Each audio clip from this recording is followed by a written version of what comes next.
So I was stationed to the USS Tortuga, LSD-46. It was a ship that was called forward deployed, which meant we were always traveling from place to place. You know, I traveled all around Southeast Asia, and as I was getting a feel for life, I was traveling from place to place, and it really gave my life that spiritual sense. It imbued it with a certain kind of magic, being able to see all these different places and meet all these different people from diverse backgrounds, different cultures, different religions.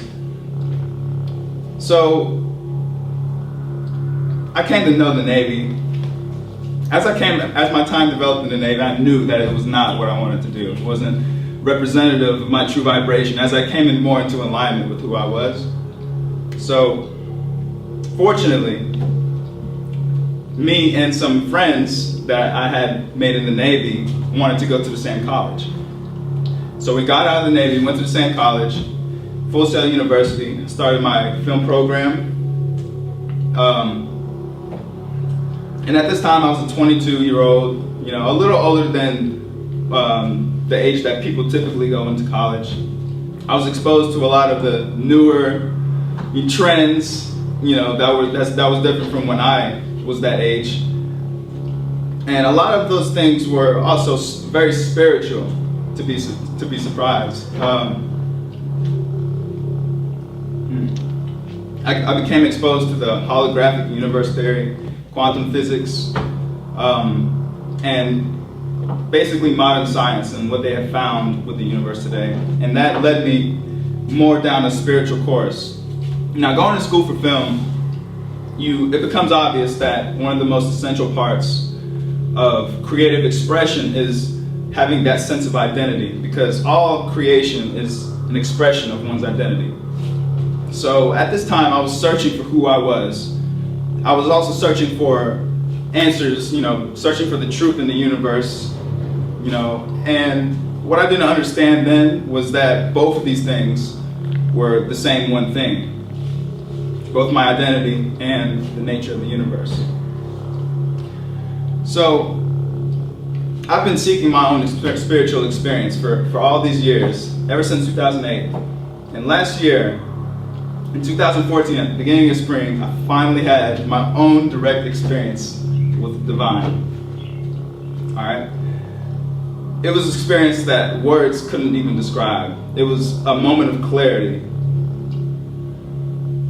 My awareness had just expanded after a deep meditation outside. And after I came out of the meditation, I just went into this state of awe at the beauty of the landscape. And I sneezed. And when I sneezed, I felt this shift in my energy. And I went into this expansive, immersive experience that is beyond the words that the third dimension uses to describe experience. It was beyond anything that I had ever experienced. It completely redefined my life. It was almost as if I died and I was born again. This was like the most momentous event of my life. You know, I was only 24-year-old at the time, and I was working at Morehouse School of Medicine. I had gotten a job as an audiovisual technician, and I was given a vision during this experience. It showed me what was to come and why things happened a certain way that they did. And on that day, I knew that my life would take a different course than what it had been those first 24 years. I found out that all this experience was coming to me for a purpose. So you fast forward a year.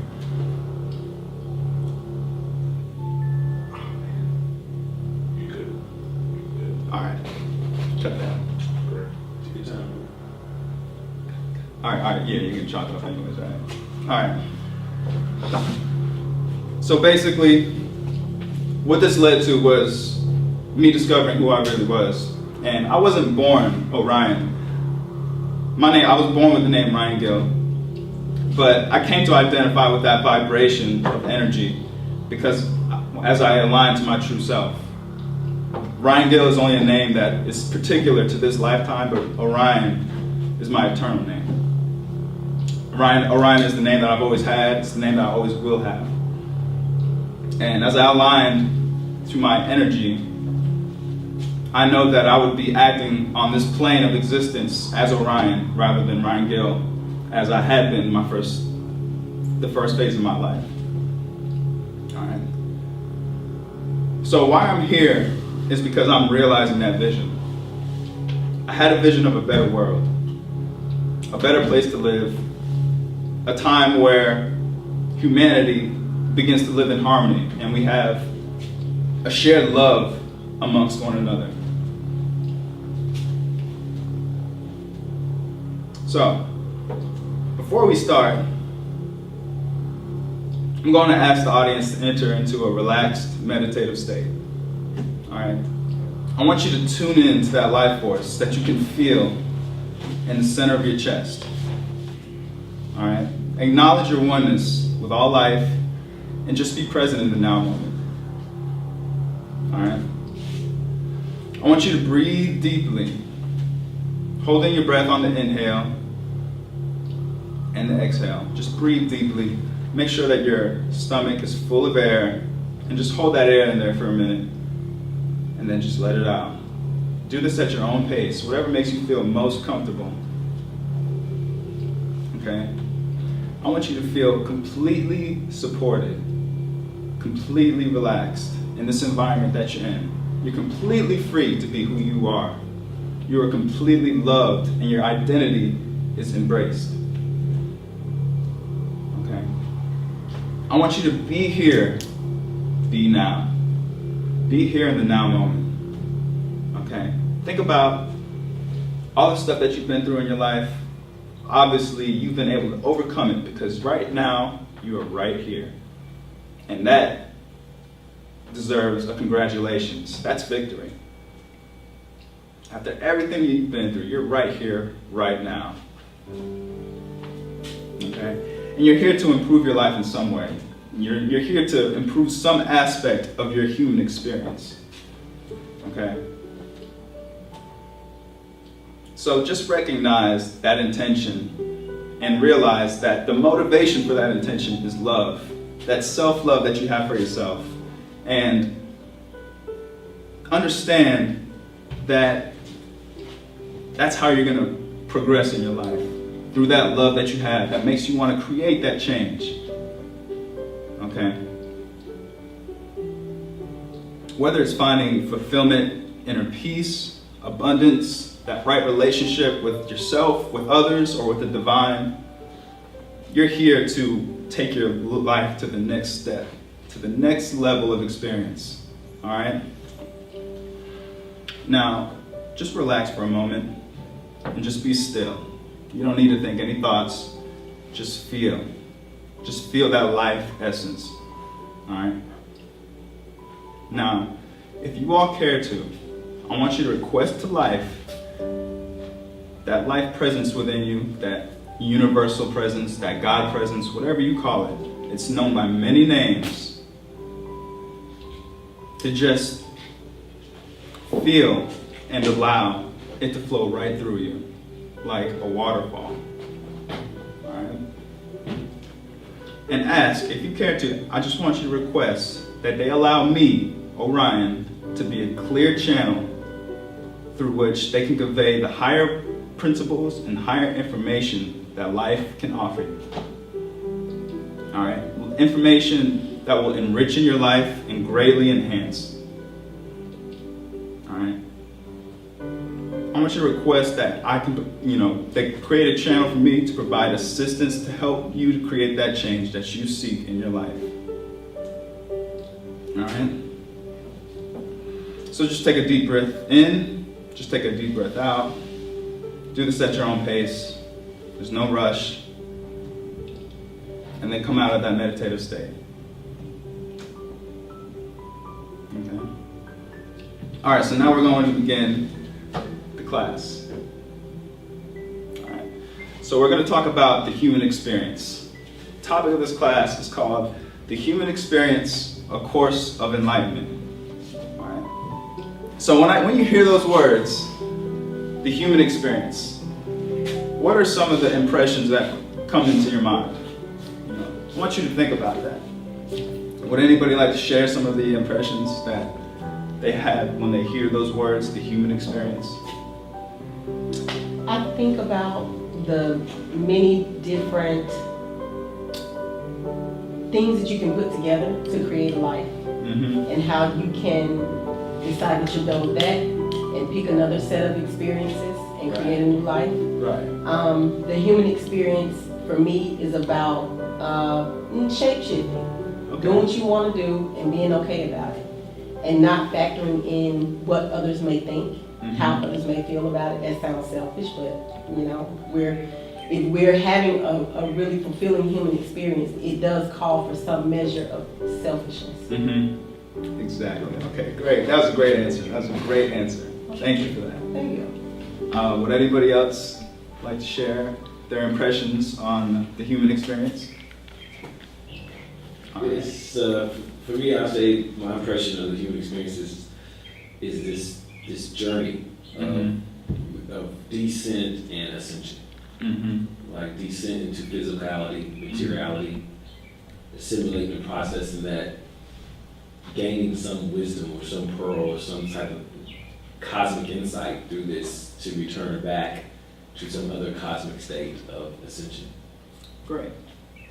That was a great answer. Thank you. Okay, so for many years, this concept of the human experience has been recirculating through my mind. And it seemed to me to be something that each of us could relate to. We're all having our human experience, you know, yet it's each unique in its own right. Everyone's human experience is unique in its own right. You know, and it's something that we deal with every moment of our lives, yet it means something different to us all. Okay? And it seemed to me to be like the most relevant subject there is out there. Why wouldn't you talk about the human experience? But it seemed at the same time that nobody was talking about the human experience. I didn't learn about it in school. I didn't read any books about it. I didn't watch any movies, documentaries about the human experience. But that's something that we're faced with every moment of our lives. And it seems to be almost ignored on a certain level in our society.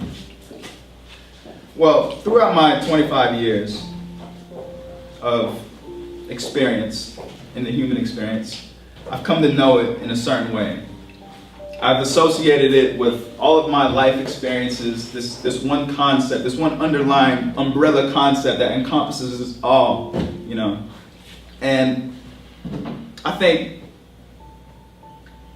my view on the human experience is easily summarized by the quote of a French philosopher named Pierre Teilhard de Chardin. And he says, we are not human beings having a spiritual experience. We are spiritual beings having a human experience.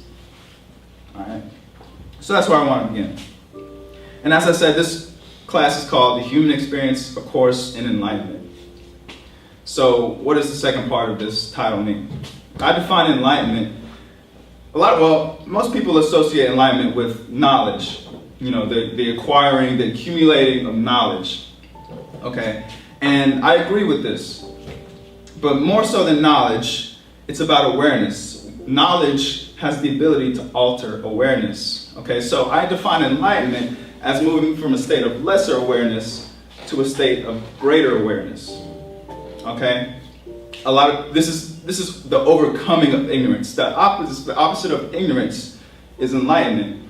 So our only adversary in the human experience is ignorance.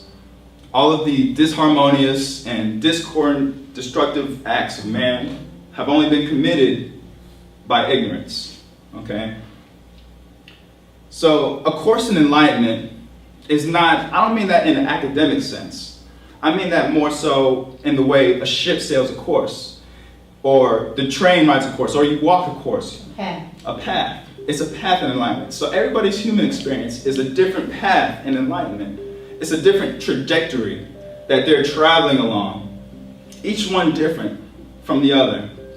And by this class, I want to explain, I want to describe and give people insight as to my course of enlightenment, you know, the course that I have traveled.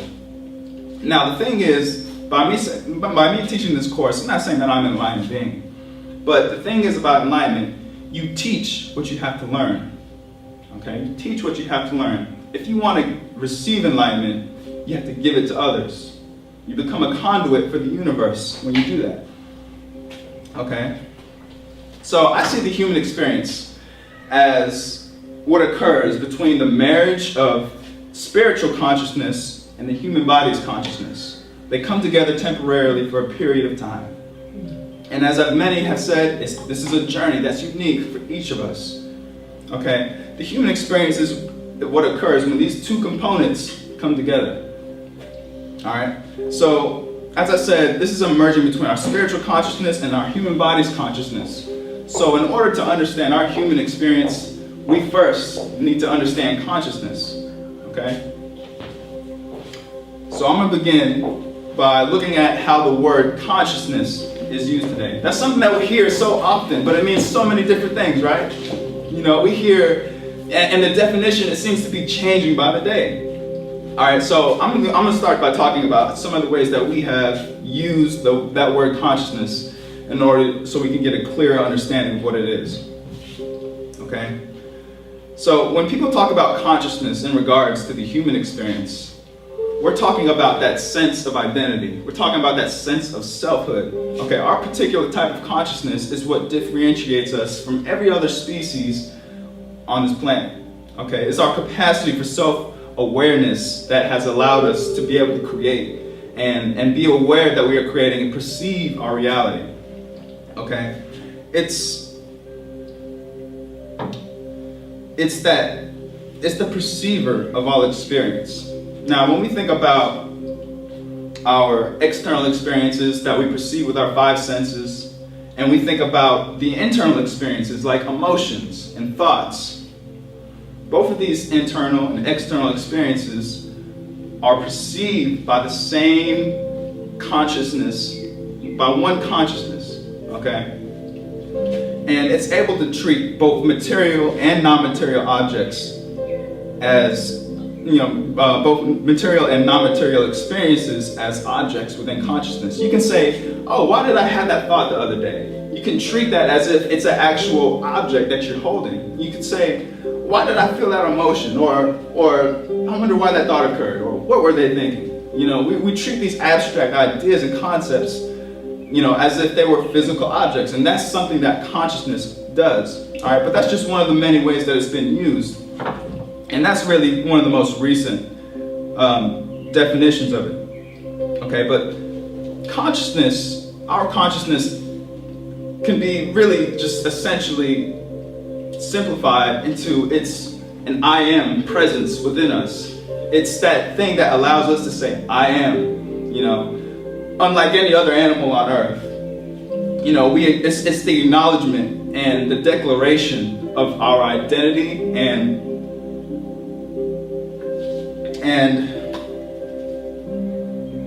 the acknowledgement that we are having our own individual experience.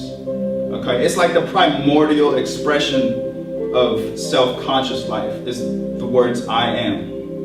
Okay, it is the seat upon which outer experiences and inner experiences meet. Okay, so think about whenever you say you're having an experience, you say, oh, I am doing this, I am doing that, I am having this thought. At the core of our reality is that I am presence. It's the presence of life. That is the essential core of life. Okay?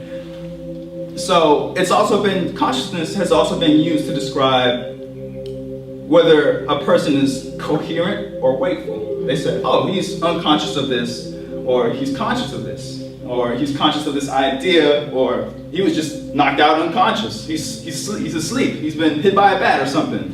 He's not conscious. So people, when they get drunk, they say, oh, I just wasn't conscious anymore. I just drank so much. And that's one of the ways that we use it. And let me see. Okay, but the word consciousness today really has been used to describe what I feel is a passive perceiver. Okay? What I mean by that is we just feel like consciousness is an observer to experience. Okay, and while consciousness is an observer, it is not only the observer. So I'm going to talk about more about the true nature of consciousness that we're awakening into our modern day reality.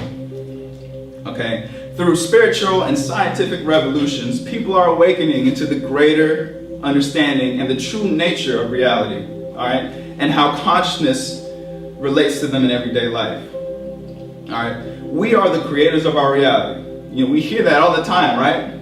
It seems to be said more than it was 20 years ago, 10 years ago. It's like we're awakening to this one basic fact. We are the creators of our reality.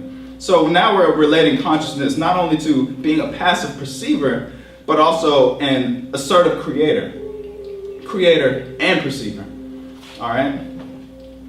So I'm going to talk about how I've come to know consciousness. All right? So in order to get a true understanding, we have to set aside previous assumptions, temporarily, because all three of these former definitions of consciousness are still very valid, but it's an incomplete model.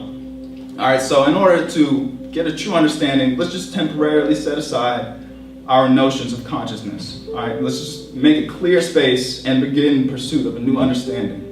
Okay, and in order to do that, we need to start at square one. All right, so I use what's called the reality triangle to describe consciousness. Okay. So we have to start at square one. What is square one? What is the one thing that you know undeniably about your reality?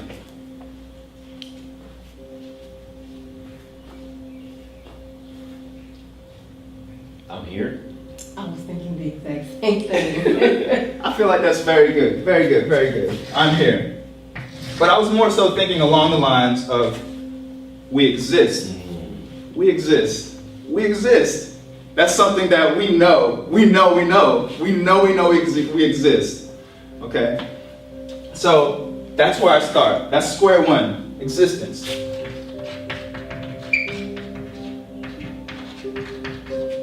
All right?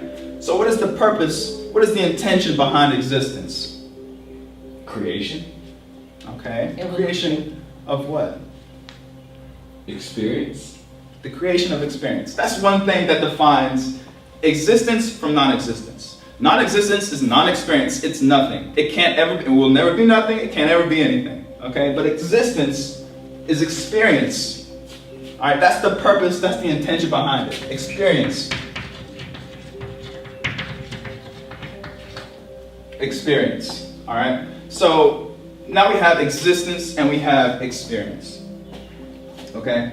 So what defines experience? What is an experience? Does anybody want to share their ideas? Perception. Perceiving. Okay, all right. The way I define experience is it requires two things. For an experience to exist, it requires two things. It requires a creator, a perceiver, and a creator. All right? An experience cannot exist without these two things. Okay? So now I'm going back to consciousness. And I use this triangle and I group all three of these concepts because each one defines the other, and all three of them create the effect of our reality. Okay? Consciousness, the role of consciousness is both the perceiver and the creator of our experience. It is both the perceiver and the creator of our reality. It is both the cause and the effect. It is the cause and effect. Consciousness is at the heart of it all, right there, at the top of the pyramid. All right? These three concepts have always been used interchangeably, have always been interrelated. People have always, in a way, associated all three of these concepts. Yet I have never seen any model that has put all three of them together. All right, they are inseparable. You can't refer to one without the other. Okay, you can't talk about existence without talking about consciousness, and you can't talk about experience without talking about existence, and without talking about the consciousness that perceives and experience and creates it. Okay, they're so interrelated that they're braided together. You can't separate them. Okay? So, these are basically the precepts of our reality. All right? So that's why I call it the reality triangle.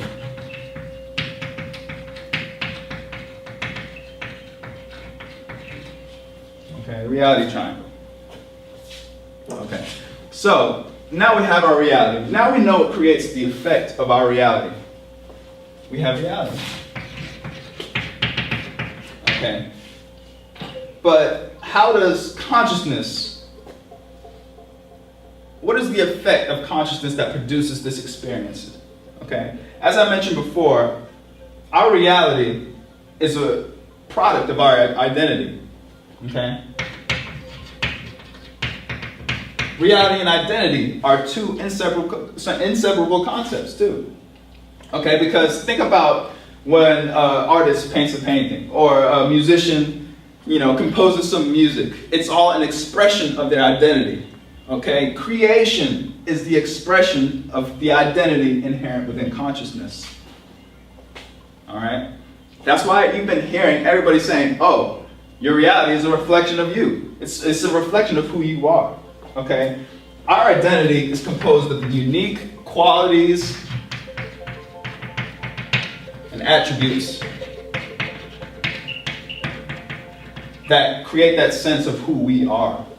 Okay? It's unlike anything else in creation. It's so unique. It's like a snowflake. It's like a snowflake. You know how every snowflake is unique in its own right? It's its own unique vibration. Consciousness resonates at its own unique vibration. And this vibration is your qualities and your attributes of your identity. And this creates the effect of reality. All right, so this is the cause. This is the effect. Cause and effect. All right, the cause of your reality is the effect. The effect of your reality is the cause of your identity. All right? It's a cause of the I am presence within you. That I am presence, that unique life essence within you, that spiritual energy. All right, many people have called it the God presence, that universal presence, that life presence. But all of this, at the core of it all, is the I am. The I am presence. Okay? That is at the core of our reality, because our reality is a reflection of our identity. And our true identity at its core is the I am. Okay? So, contrary to the misconceptions that have been accepted about consciousness, I feel like this right here can summarize all of it up. Okay? All three of these concepts create our reality, and it is both the effect of perceiving and creating. It is so intertwined that you can't unrelate any of these things. You can't unrelate consciousness from identity. You can't unrelate it from your reality or experience or existence. All of these things create this greater effect that produces our reality. Okay, so how is this relevant to you and your human experience? Okay, we're going to talk about that. So I'm going to go out on a limb and say that all of you today are here for a reason. Okay? You're here at the potential that this class could offer you something that could enrich your life in some type of way. All right? You're here because you seek some sort of greater change in your life. All right? And basically what we seek to do is to change some aspect of our human experience. Okay? It could be more fulfillment, it could be whatever you desire, but that desire to create another experience from what you have already is a desire to mold our human experience. Just as Dr. Rochelle was saying, how you build the blocks. You could decide to tear down what you want, what you built one day, and start and begin something anew. But that is the ability of consciousness. Okay, when we have a true understanding of consciousness, we can know fully how we can create that change in our human experience. All right? We're all seeking to create a reality that's more suitable to our desires. Okay, whether it's more abundance, better health, the right relationship, all of this is an outcome of what happens when you begin to understand consciousness. Okay? Now, the thing about understanding consciousness is that it makes you assume responsibility and accountability for your life. You know, if you know that you're both the perceiver and the creator of experience, and that you are the cause and the effect, then there's no victimization, there's no blame, there's none of that going on, because you assume the full control, full responsibility of your life. Wow. Okay? Yes. And while that may be inconvenient for many people, it is empowering. It is so empowering. It is so empowering. It is so empowering to know that you are, I am. You know, and to me that caused a profound realization. When I began to understand these words right here, I am, the most powerful words in creation. Anything that you say after that is an act of molding your reality. The way a potter molds clay. Okay, it's that malleable, it's that plastic. You can change it any way you want. And essentially what we seek to do is to create a shift from one state to another. You know, it could be from a state of ignorance to a state of knowledge. It could be from a state of disillusionment to a state of clarity. It could be anything you want. It could be just moving from a state of, you know, lack to a state of abundance. But essentially what we do is we seek to create a shift in our reality. All right? And we can do that, all right? Now that we don't see ourselves as only a perceiver of experience, you know, like you're just receiving the effect. You say, I'm the cause and the effect. I'm in control, all right? I am, all right? I am. You look at the end of the day, you look at yourself in the mirror and you know that you are the cause and you are the effect, all right? And I'm gonna be honest, when I came to this realization, it was inconvenient. You know, I was like, oh man, you know, I was a young kid. I was like, wow, you know, it'll take some time, perhaps, you know, depending on whether or not you're ready to accept this. But when I did assume that control, you know, when I did assume that responsibility, it's all about owning your reality. You own your reality. You own it. Nobody else does. You can't blame anything for anybody. You can't blame anything, any experience on anybody. You own your reality. It's yours. It's yours. All right? Now, one thing about our reality is that change is constant. Change is always, it's the only constant. Everything is always changing all the time. And you can bet on that. You can be certain about that. Okay? And the thing about change is that we can never hope to stop change. We can never, ever, ever, ever hope to stop change. The only thing we can seek to do is to guide change. And we guide the change of our reality through consciousness. We do it through the I am presence. Okay? That is the way. Alright, so I'm going to talk about how we use consciousness in our everyday lives. Alright? Something that we're all familiar with, but we may not have always been cognizant of how we're using it because it's so regular to us. So I'm going to talk about how we are using consciousness right now, in this moment. All right, so let's make some basic observations. All right, consider for a moment everything that we use in our reality today. All right, this podium, this water bottle, this desk, the clothes you're wearing, the computer that you use, these speakers, this computer, everything first existed in the form of an idea, of a non-material idea. Before a building had to be built, it had to be conceptualized. It had to, you know, the architect had to draw it up on the blueprints. Before a musician writes a song, writes a lyric for a song, he has to write it down. It's not an experience yet because it's still in the form of a concept. All right, so everything in our experience first originated in the form of a concept. All right, now this may seem like a really basic observation to many people. All right, this is what I like to call the idea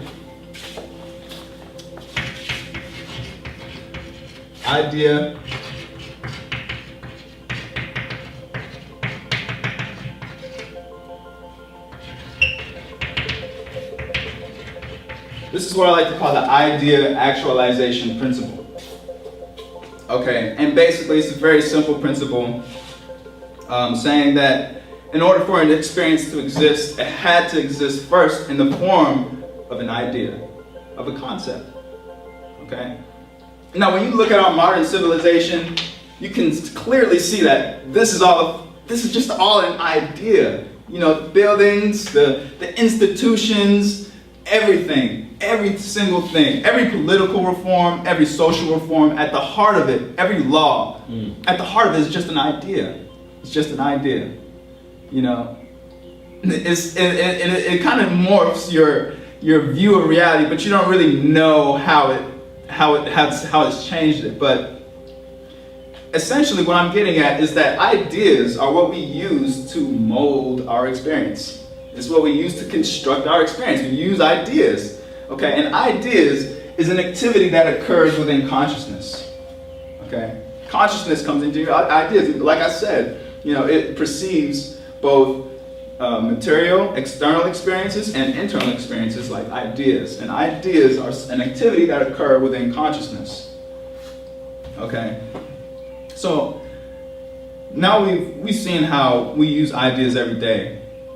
But let's take this a little bit further. Let's take it to the universal level. You know, is our whole reality? Does this a principle apply only to man-made things, only to our man-made civilization?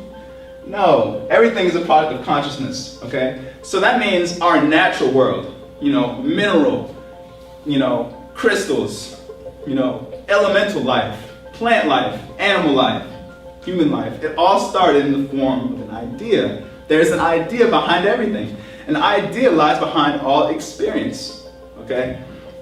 So, our universe is an idea universe. We live in an idea universe. Alright? Ideas, both concrete and abstract, are the result of an idea that has been actualized into experience. Okay, all ideas must be actualized in order to be experienced.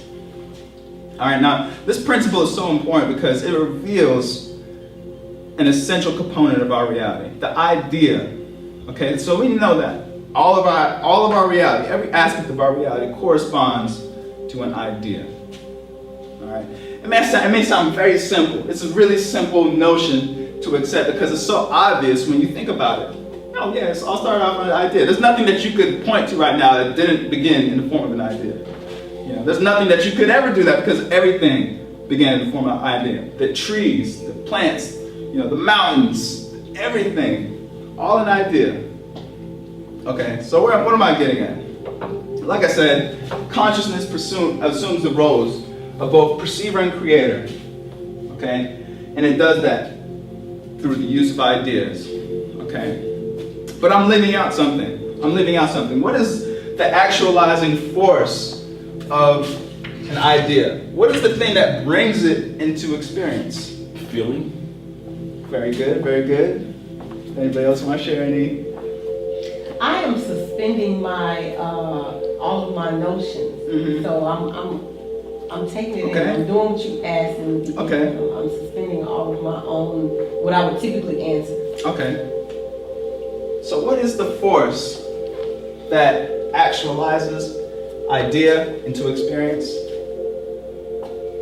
Something that we've always been familiar with. Like Adam said, it's a feeling. What is a feeling? A feeling is a translation in our human experience. You know, energy translates into our feelings through our human experience. Okay, but this is an energy I'm talking about. This is light. Light. All things in our reality are made from light. Okay? Our third dimensional experience is just a density of light. Okay? It's like if you got water vapor and you were like, man, this material body can't even control or anything. I can't even touch water vapor. I can't even control it. So what do? You densify it into a liquid.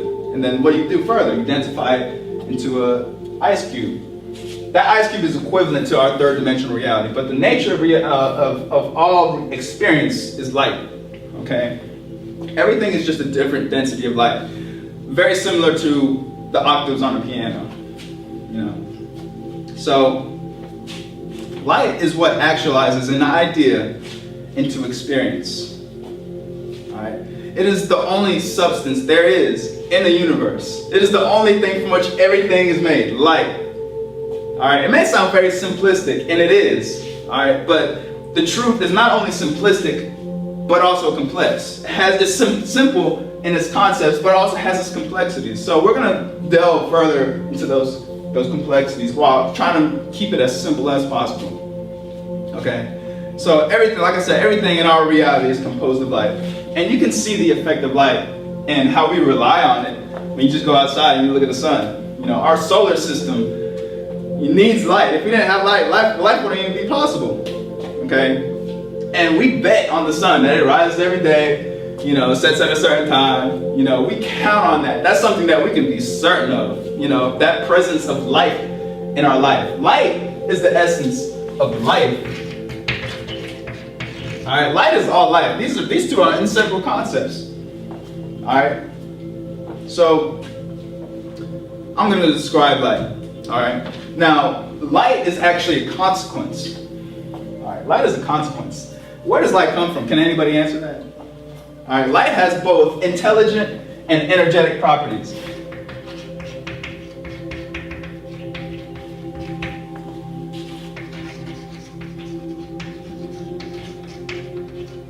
All right, it has two properties, intelligent and energetic properties, okay? Now, like I said, light is a consequence. The energetic vibration of what we interpret as love produces light. Okay? Light is a consequence of love. And many of the metaphysical literature that I've read, a lot of the spiritual books, they say love, light, as if they are two completely several concepts, because the vibration of love produces light. Okay? And that's why we say, that's why all religions say we live in unconditional love. We live in a field of unconditional love, because it's true, because there's always light, there's always life. As long as there's life, there's always light and there's always love. Okay, that is the nature of our reality. At the core of our reality is light, love. All right. Now I say it has intelligent property. What does that mean? What is that intelligent property? Okay, light has the intelligent property of taking on whatever idea consciousness has willed it to be. All right? It is the only substance, so all consciousness must do is picture, have a vision, and then light will take on that form. Okay? Idea. Form. All right, so like I said, this is the only substance from which everything is made. This is the only material the only substance in the universe. Okay, now I know I said, you know, we have idea and we have light, but all idea is light at the same time. Okay, because what creates the effect of our reality is both idea and light. It's light taking on the form of an idea that consciousness has willed it to be. All right? So every single aspect of our reality corresponds to a vibration of light and an idea. Okay? All of it is a translation. That's it. In the simplest terms, idea, light. There you go. That's what life. That's equivalent to life. Okay? Love is at the pinnacle of our existence. At the very core of our existence, at the very core of our I am presence is love. And that produces light. The light that creates life. Alright? You see how it's starting to flow together? You see how this you see how it's kind of like symmetrical almost? Alright? Your I am presence is like is what the sun is to the solar system. It is what the I am presence plays the role in your reality that the sun plays in our solar system. Okay? That is your center. You know, now people call this the spirit. People call this the God presence. And I'm sure they've called it a lot of other things that I'm not even aware of. Alright? But essentially, they're talking about this one thing. They're talking about that one thing, that I am. I am. Feel those words. Have you ever just went outside and just say, I am? You know, you just feel it. Ooh. So you just feel it, you know. So how is this relevant to you in your human experience? All right. I'm gonna be asking that a lot. You know, I don't want to just, you know, illustrate these abstract concepts, because I know all of these concepts right here are very abstract, and it takes people, you know, who are receptive to these ideas to be able to accept it and just receive it. But you're going to hear me asking that question a lot. How is this relevant to you in your human experience? Because that's what this class is all about. All right? So think about love. Think about light. All right? We're going to use those as inseparable concepts from this point. So we have love and light. Okay? Now, essentially, why we're here today is we're here to raise our vibration. Raise our vibration. What does that mean? Essentially, in the simplest terms, raise your vibration is a movement toward light and love. It's that movement toward love. Let's say I'm all the way over here, right? Love is on this side of the room. Raise your vibration is walking this way toward the light. Okay? Think about how all plants grow toward the light. Think about how at night when you have the light on, all these moths are so swirling around the light. We're all attracted to the light. We're all attracted to that love of light. Okay? Love is the force of the universe. It's what creates the universe. It's at the pinnacle right here of consciousness, right there. Light would be right here, shining its light, creating the reality. All right, if you take away that one element, then we would be in non-existence. We would be in a state of non-existence. Okay? So, I want you to think about how we use love in our daily life.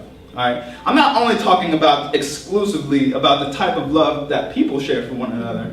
I'm talking about the kind of love that a creator has for its creation. Okay? Love that a creator has for its creation. Okay, so think about when a person has a vision.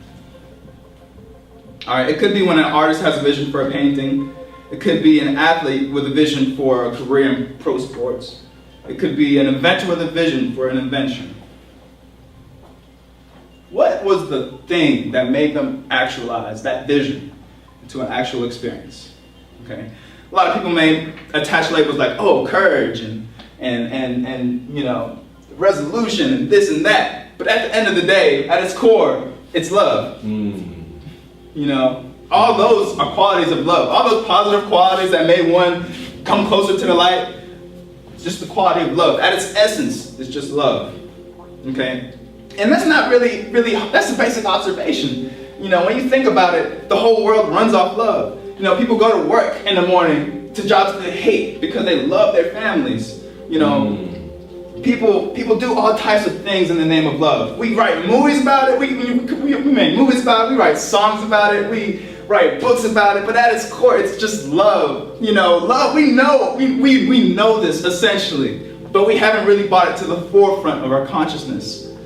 The primacy of love. Love is the answer to everything. Okay, think about if you ask yourself, oh, well, how are we going to live in world peace? The only answer is love. The only answer is love. How are we going to cohabitate on this planet peacefully? The only answer is love. You know, why are we spending all this military money on creating wars and whatnot, but instead of creating humanitarian efforts that are, you know, based off of love?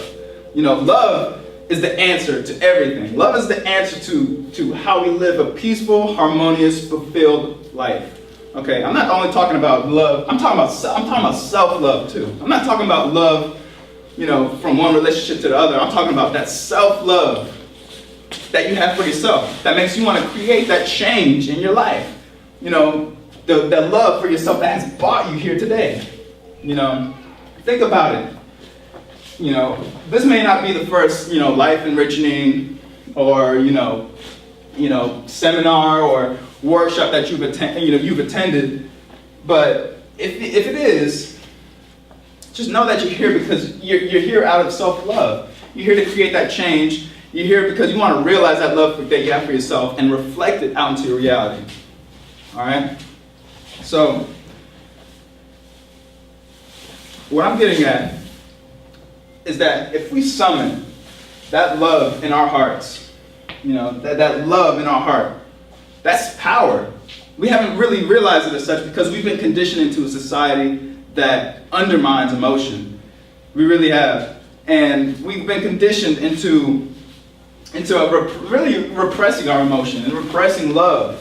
Everybody says, oh, that's so corny, that's so this and that. They attach all these labels. But when you summon that love in your heart, whether it's for yourself, for the planet, for other people, for the universe, or just for being alive, just the love of life, you are summoning that inner power. You are summoning that inner power, and you become more capable of realizing an idea into an experience. All right? That's what it's about. Like I said, love is that actualizing force. Love produces light. So when you do that, the intensity that you do it with, the intensity that you feel it with, that love, that purity of love, that's not disillusioned by that human mind of yours, then you allow it to flow right through you and produce whatever idea you want. All right? That's the power of love. And that's all life. That's all light. It's so symmetrical that you can see how all these concepts are interrelated. That's why I didn't erase any of them, because they're so related. They're so deeply intertwined. Okay?